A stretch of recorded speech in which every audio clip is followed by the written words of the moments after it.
देखो लारीबा डेट 9 की election सिगा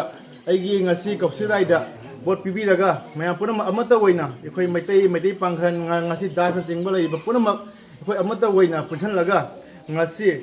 ayama masingda ekhoi vote asibo mapung phana haidi dekhoina ngasi Kaushik Rai siga haidi vote pibisi haina ngasi dekhoi gi lakpi ba ekhoi waja singna su ngasi dogi damakta ngasi mafam kya da maitai na taw mafam kya da ngasi chatlaga ngasi mayam na haijari aduga loina ngasi dekhoigi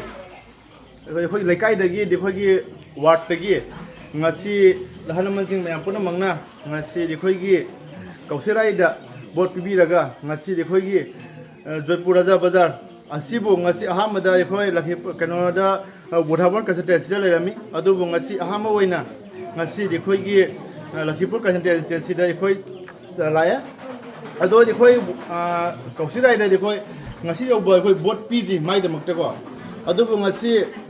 Kaushik Rai na magi vote pidaba phawbada dekhoi ward siga dekhoi vote siga ta matana atop khogi langa swara laiba dekhoi ward ta makhan gi kanaba adi development mayam tawbiri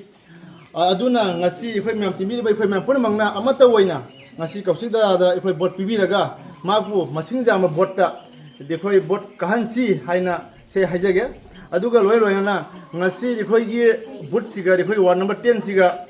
vote number 35 ta ngasi dekhoi gi mamang sorok sahi kya dagi ngasi swaina dum tawna le adubu ngasi Kaushik da lakpaga ekhoi mamang sorogi damakta lak marfu ni thoi something dum sulaya aduga dekhoi gi matam kya dagi dekhoi gi mai lakai part 2 gi larai sesu hana semamdri sahi kya mamang dagi aidi dayak sai semna lakpani adu ngasi Kaushik da hek lakpaga man ubaga ekhoi rai sem khare aduga ekhoi iyamba ekhoi tado bazahari gi magi area da su mangna dekhoi gi nodi bangona ne ekhoi rai kithaba kya su ma semna loi khare aduna ngasi mana swaina mayam gi damakta kathokpa mayam gi damakta tawbirakpa mayam se makse abuka bu chahi manga pahan laga ekhoi kamaya tawraga dekhoi gi area se development oisige haimna chingba se haijari aina mayam bora mata I khunona khramjari aduna matam tang mapan lagu matam siga ekhoi mayam amata oina Kaushik da vote pc aduga Kaushik da vote kahansi haina I mayam bora mata ikuno khramjari se ai do henjari